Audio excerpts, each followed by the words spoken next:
안녕하세요. 저는 영양가 강미진입니다. 환자분들께서 이제 수술 직후나 아니면 추가적인 치료가 있거나 그리고 그 회복한 이후에 식사 조절을 어떻게 하셔야 되는지 그 방법에 대해서 설명드리고자 합니다.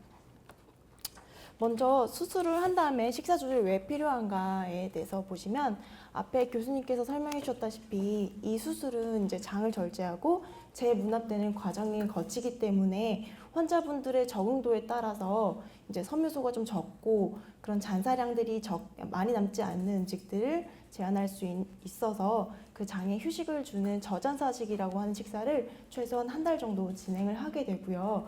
이제 이후에는 정상치기로 차츰차츰 진행을 하게 되는데 이제 그때에는 환자분들께서 개인적으로 좀 불편감이 있는 음식들에 한해서만 제한을 할 수 있도록 해주시면 됩니다. 그래서 최소 한 달 정도는 저잔사식이 필요할 수 있겠다라고 보시면 되는데 그래서 이제 수술 이후에 금식을 진행하게 되고 그 다음부터는 미음부터 죽, 진밥, 쌀밥의 순서로 진행을 하게 될 거예요.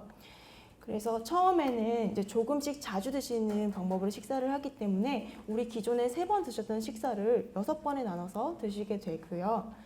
병원에서 이제 실제로 제공되는 식사상인데요. 이 처음에는 이제 미음으로 쌀미음으로 제공을 해서 간단하게 물김치 국물하고 부드러운 단백질 반찬을 제공하게 됩니다.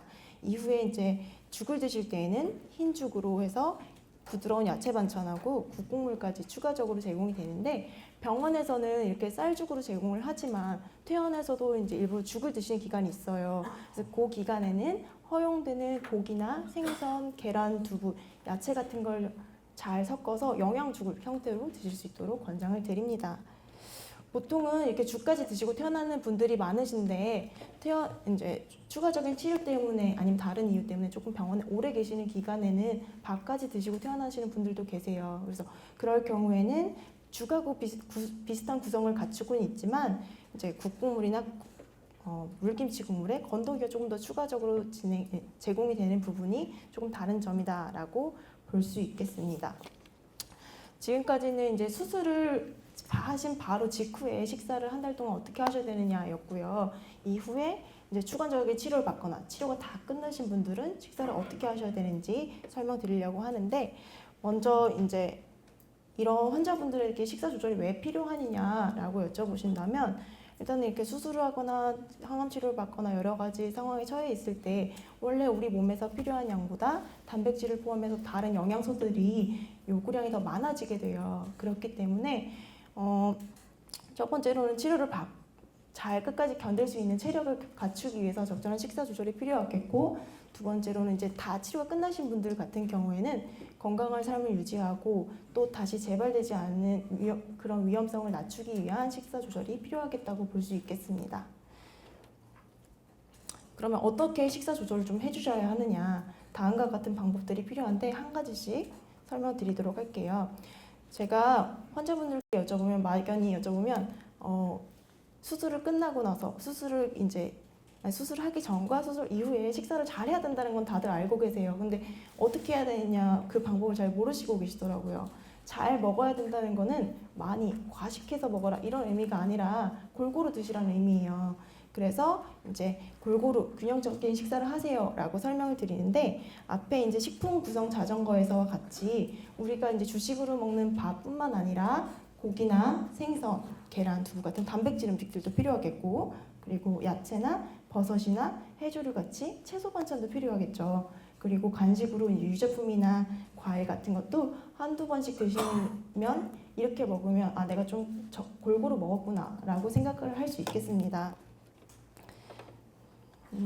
그 중에서도 양질의 단백질이라고 하는 말을 들어보셨을 텐데 이건 이제 고기나 생선이나 계란, 두부 같은 음식을 의미해요. 이런 것들을 몇 끼니 한두 가지씩은 꼭 드셔라 라고 권장을 드리는데 얘네들의 이제 우리 환자분들의 근육 소모를 예방할 수 있고 또 조직을 재생할 수 있는 좋은 영양소가 많기 때문에 잘 드시도록 권장을 드리지만 제가 이렇게 병동에서 여쭤보면은 빨간 고기들을 안 먹는다고 하시는 분들이 많으세요. TV를 보시고 붉은 고기가 암을 유발한다고 아예 안 드시는 분들이 계시는데 그 고기가 문제가 되는 게 아니라 고기를 어떤 부위를 어떤 조리법으로 먹느냐의 차이기 때문에 뒤에 설명드리겠지만 이제 과식하지 않는 범위 내에서 기름 좀 적은 삼겹살이나 갈비, 뭐 닭의 껍질 같은 기름이 많은 부분을 좀 제거하시고 조리 방법에 있어서는 타거나 그을리거나 이렇게 불이 직접 닿는 그런 조리 방법을 피하신다면 어느 정도 드시는 건 전혀 문제가 없으세요. 그래서 얘네들을 잘 먹는 게 중요하다라고 보면 되는데 입맛이 없거나 그래서 식사장에서 이런 반찬을 잘 구성해서 드시지 못하는 분들이 계시거든요. 그럴 때에는 간식으로도 보충을 할 수가 있는데 예를 들어서 고기 만두라든지 아니면 닭가슴살 샐러드가 들어있는 샌드위치 같은 거 아니면 계란 으깬 같은 그런 다양한 간식을 만들어서 식사 중간에 간식을 드신다면 이것 또한 단백질을 좀 충분히 드시는 식사 구성이 될 수 있다라고 생각을 해볼 수 있겠습니다. 자, 그리고 요즘 TV에서 보면은 여러 가지 과일과 야채에 다 색깔별로 다르게 좋은 영양소가 다르게 들어있다는 걸 아마 들어보신 적이 있으실 거예요.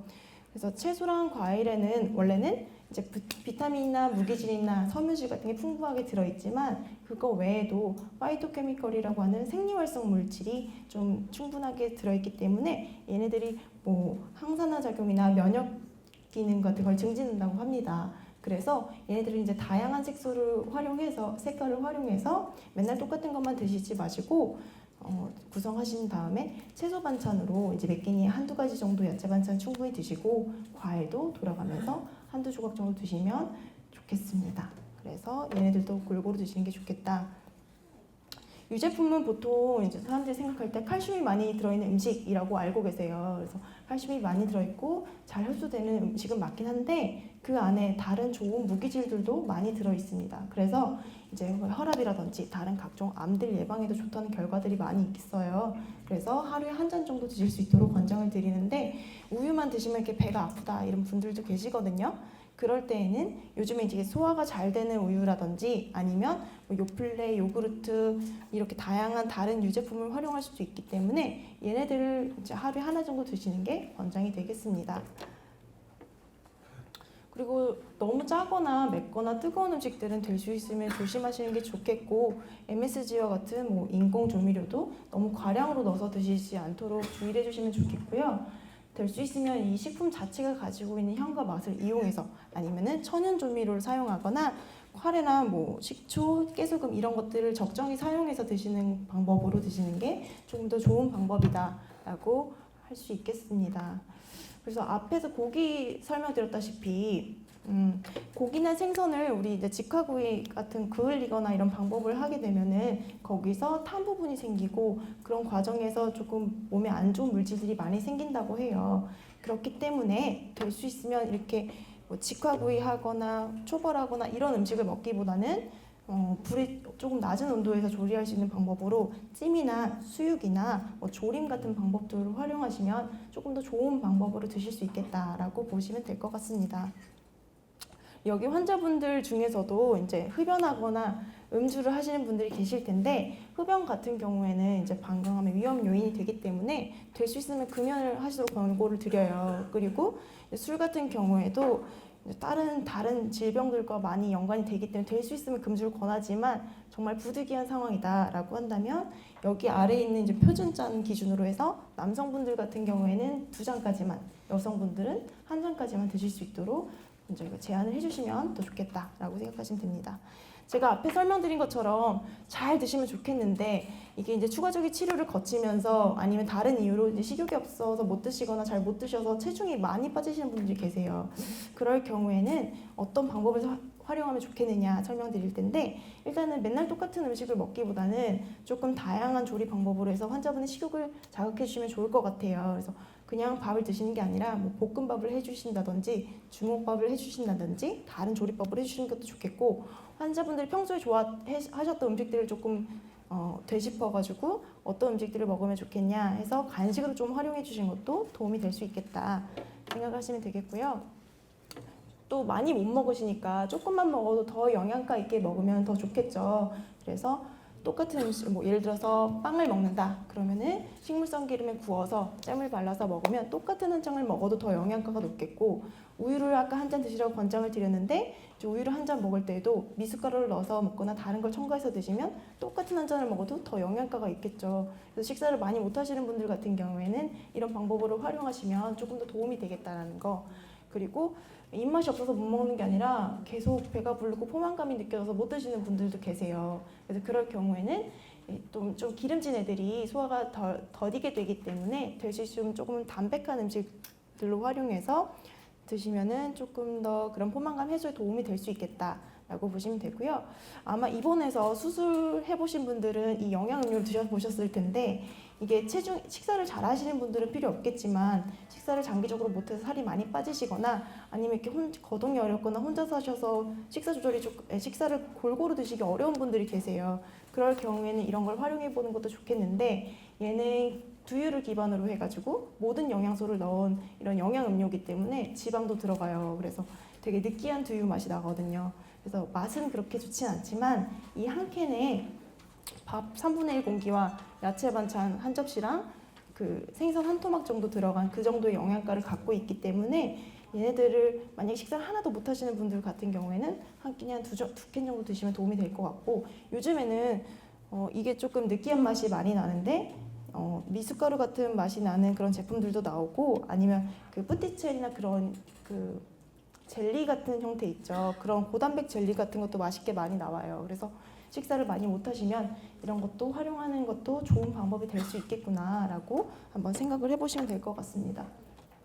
자, 그리고 요즘 이렇게 어디 아프시다고 하면은 TV에 자꾸만 뭐 좋다는 게 나와요. 그래가지고 요즘은 뭐 방광암에 홍삼이나 뭐 차가버섯, 꽃송이버섯 여러 가지 좋다고 하는 것들이 나오는데, 사실은 아직까지는 암을 특별한 어떤 영양소나 어떤 건강기능식품이 암을 치료한다 그런 결과는 없거든요.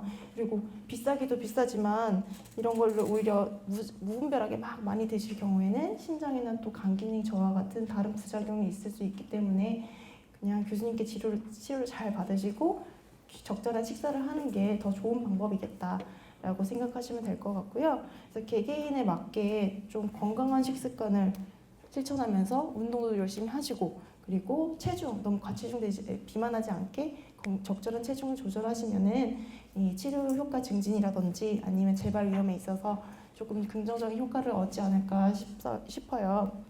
그래서 무언가 이렇게 좋은 걸 자꾸 더 챙겨서 드시려고 하는 것보다는 원래 가지고 있는 습관 중에, 식습관이나 생활 습관 중에 어떤 게 뭐 좀 잘못된 게 있나 한번 되돌이켜 보시고 그런 것들을 조금 수정하는 방법으로 해주시는 게 환자분들 건강 유지에 있어서 조금 더 좋은 방법일 것 같아요. 네, 그래서 전 여기까지 준비했고요. 들어주셔서 감사합니다.